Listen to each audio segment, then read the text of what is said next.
बिस्मिल्लाहिर्रहमानिर्रहीम, अस्सलाम वालेकुम। मैं शाहिद सकलैन हूँ। आप मुझे मेरे यूट्यूब चैनल फेसबुक पेज पे देख रहे हैं। बात करेंगे बरतानिया में रहने वाले तारकीन वतन की, या जिन्हें इमिग्रेंट्स कहते हैं। आपको पता है कि पिछले कुछ अरसे से हम इसके ऊपर बात कर रहे हैं, और जो इमिग्रेंट्स वहाँ रह रहे हैं, कोशिश यही है जो कीयर स्टारमर की हुकूमत थी, या अब आने वाले जितने भी हैं, या शबाना महमूद साहिबा, या जितने लोग हैं, चाहे अपोजिशन हो, चाहे बाकी जितनी भी वहाँ पे पार्टीज़ हैं, उनकी एक तो ये नारा यही बन गया है, और दूसरा उनकी कोशिश भी है कि वहाँ पे रहने वाले जो इमिग्रेंट्स हैं उनको किसी न किसी तरीके से मुल्क से निकाला जाए, या कवानीन को इतना सख्त कर दिया जाए कि वो लोग यहाँ रहें भी सही, तो जो पुराने कुछ कवानीन थे जिनके मुताबिक उनको वहाँ पे परमानेंट कोई रेजिडेंस मिल जाती थी, कोई उनको बेनिफिट्स मिलते थे, कुछ चीज़ें मिलती थी, कोशिश यही है आहिस्ता आहिस्ता करके वो ख़त्म कर दी जाए, ताकि लोग बरतानिया अगर आए भी सही तो ये सोच के आए कि अब वो वहाँ मुस्तकिल रिहाइश अख्तियार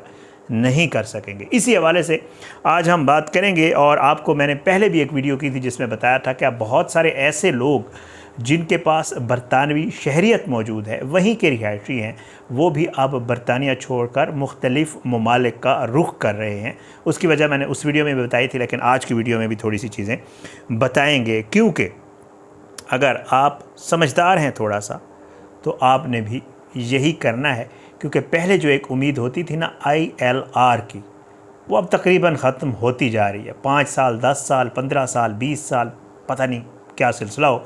कोशिश यही की जा रही है कि इस मामले को भी मुश्किलात की तरफ ले जाए तारकीन वतन के लिए। है क्या जनाब?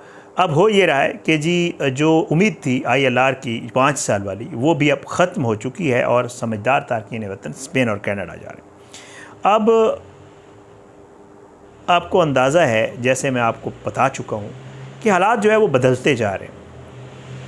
और 5 साल मुकम्मल होने पे ILR मिलता था, लोग उम्मीद लगा के बैठे हुए थे, कानून तब्दील हुआ, 10 साल का कहा गया, और अब हुकूमत ने ये मुद्दत बढ़ाकर 10, 15, 20 साल और 30 साल तक करने के भी फ़ैसले किए हैं। पार्लियामेंट में शबाना महमूद साहिबा ने जो बयान इस तरह का दिया था, उसकी बहुत ज़्यादा मुखालफत ज़रूर हुई, आपने भी वो देखा होगा। और इसमें चाहे बरतानवी हुकूमत, अपोजिशन का प्रेशर, जो राइट विंग के मुजाहिरीन हैं, और अंदरूनी हालात जितने भी हैं, उनकी वजह से जो है वो फिर जो मौजूदा हुकूमत है वो अपने फ़ैसले के ऊपर डटी हुई है।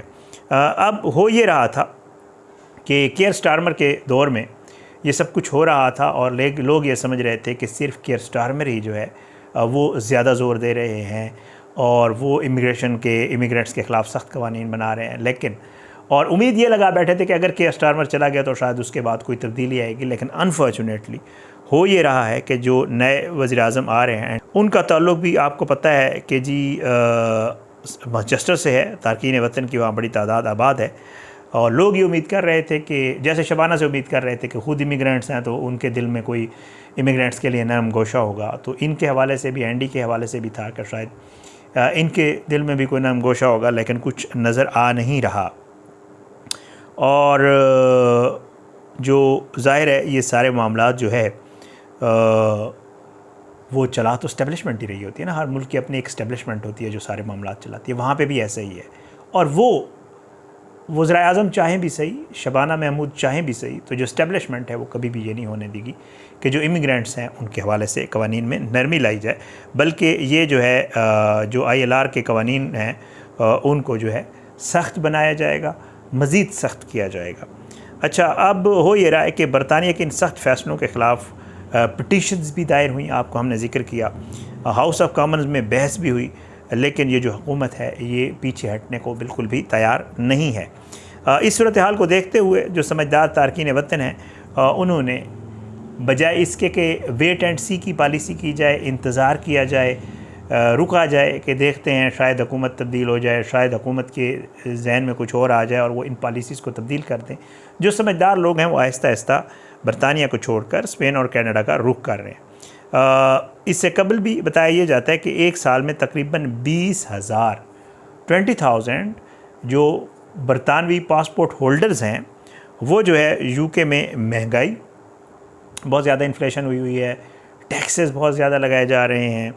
अच्छा, उसके अलावा थोड़ी सी अब UK में, जैसे मैं कल भी आपको वीडियो में बताया है, थोड़ी सी बदअमनी भी आ गई है।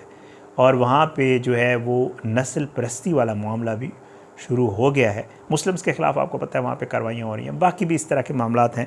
तो लोग जो है 20,000 के करीब तकरीबन जो छोड़ के गए थे पिछले साल, वो 20,000 का नंबर था जो बरतानिया छोड़ गए थे। और अब जो है बताया ये जा रहा है कि ये जो है अब मज़ीद लोग भी जो है हिजरत कर रहे हैं, उनकी फैमिलीज़ हिजरत कर रहे हैं, और ये सारी सूरत हाल जो है अब बरतानिया में लोगों को दरपेश है। बरतानिया में आपकी फ़ैमिली के भी अगर लोग रहते हैं, चाहे वो काफ़ी अरसे से रह रहे हैं या अभी स्टडी वीज़ा पे गए हैं, वर्क वीज़ा पे, वट एवर जो भी है, आप उनसे भी ज़रा पूछें ना कि क्या मामलात हैं, तो वो भी आपको यहाँ यही बताएंगे कि यहाँ पे रहना कोई आसान काम नहीं है। अच्छा, जो अब लोग यूके में रहने का फ़ैसला करेंगे, उनके मुस्तकबिल के हवाले से ये है कि उन्हें अगले तकरीबन 15 से 20 साल वहाँ रहना पड़ेगा, सख्त मेहनत करनी पड़ेगी। और उसके अलावा जो है मुस्तकबिल में बताया जाता है कि यूके में सिर्फ वही लोग रह सकेंगे जो सिर्फ़ और सिर्फ वीज़ा होल्डर्स होंगे, इसके अलावा लोग नहीं रह सकेंगे। और इनके पास शहरियत या ILR के जो है कोई और उम्मीद, मतलब उनके रेज़िडेंट जो वीज़ा होल्डर्स हैं और उसके पास जो है जो बाकी मामलात हैं वो थोड़े से अब मुश्किल नज़र आ रहे हैं। सिर्फ कुछ मखसूस कैटेगरीज़ के हवाले से कहा जाता है, जैसे कि स्पाउस वीज़ा या यूरोपीय इमिग्रेशन स्कीमों से वाबस्ता अफराद के लिए हालात जो है वो आने वाले दिनों में कुछ बेहतर हो सकते हैं, लेकिन सिंपल जो ILR वगैरह वाले उनके लिए मुश्किलात होंगी। जबकि बाकी सब लोगों के लिए जो है जो यूरोप है, कनाडा है, जैसे स्पेन वगैरह इधर उधर का मैंने आपको ज़िक्र किया है, वहाँ की वहाँ जाना, वहाँ रहना, वही जो है वो एक ऑप्शन वाज़े तौर पे नज़र आ रहा है। बाकी जो है लोग तकरीबन जो है, अगर आप यूके में किसी से भी पूछें, किसी से बात करें, अच्छा हम वीडियोस करते हैं उसके नीचे लोग कमेंट कर रहे होते हैं भाई यहाँ तो ऐसा कुछ भी नहीं है, या लोग कह रहे होते हैं कि जी है सही लेकिन इतना नहीं है जितना आप बता रहे हैं।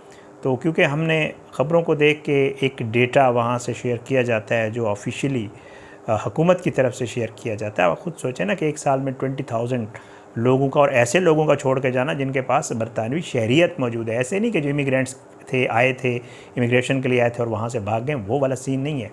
वो लोग जिनके पास शहरियत है वो छोड़ के जा रहे हैं, तो भाई इसके पीछे को वजह है। अच्छा, दूसरा ये है कि मेरी फैमिली के लोग हैं, आपकी फैमिली के लोग वहाँ यकीनन होंगे, आप उनसे पूछें कि इन्फ्लेशन की क्या सूरत है। और जो वहाँ रह रहे हैं, जो ये कमेंट कर रहे होते हैं कि ऐसा कुछ नहीं है, भाई तुसी दसो कि वहाँ इन्फ्लेशन की क्या सूरत हाल है, वहाँ पे कितनी महंगाई हो गई है। जो चीज़ आपको 2-4 साल 5 साल पहले मिलती थी कितने पाउंड्स की, अब वो कितने की मिल रही है, या वहाँ पे जो टैक्सेस की सूरत हाल है, या वहाँ पे जो अब इसमें एक और चीज़ का इजाफा, ये नाइजल फराज वगैरह और ये जितने भी लोग हैं जो वहाँ पे कोशिश कर रहे हैं इमिग्रेंट्स के ख़िलाफ़, और ये मुजाहरे और वो चीज़ें हो रही हैं, फार राइट्स वाले जितने भी हैं, तो हालात बहुत तब्दील हो गए हैं। अब वो वाला बरतानिया नहीं रहा कि आप कहें कि जी हम गए, और जैसे हमारे बहुत सारे दोस्त कश्मीर वाले, इधर उधर वाले पुराने 70s 80s में गए थे और उनके बड़े मज़े हुए, और वहाँ पे वो अब माशाल्लाह हुकूमतों में भी हैं, पॉलिटिकल पार्टीज़ में हैं, ख़ुद वहाँ पे MPs बनते हैं।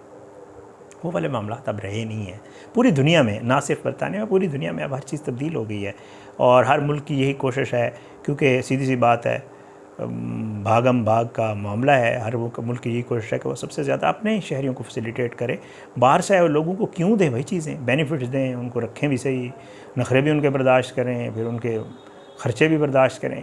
हर मुल्क जो है इसके ऊपर काम कर रहा है। सो ये सूरत हाल थी जो सामने आई थी, मैंने कहा आपके साथ शेयर कर दो। अपनी दुआ में याद रखिएगा, इंशाअल्लाह अगली वीडियो में मुलाकात ज़रूर होगी। अल्लाह हम सबको अपनी ज़ुबान में रखे, अल्लाह हम सब पे अपना रहम करम करे। इजाज़त दें, अगली वीडियो तक के लिए पाकिस्तान जिंदाबाद, अल्लाह हाफ़िज़।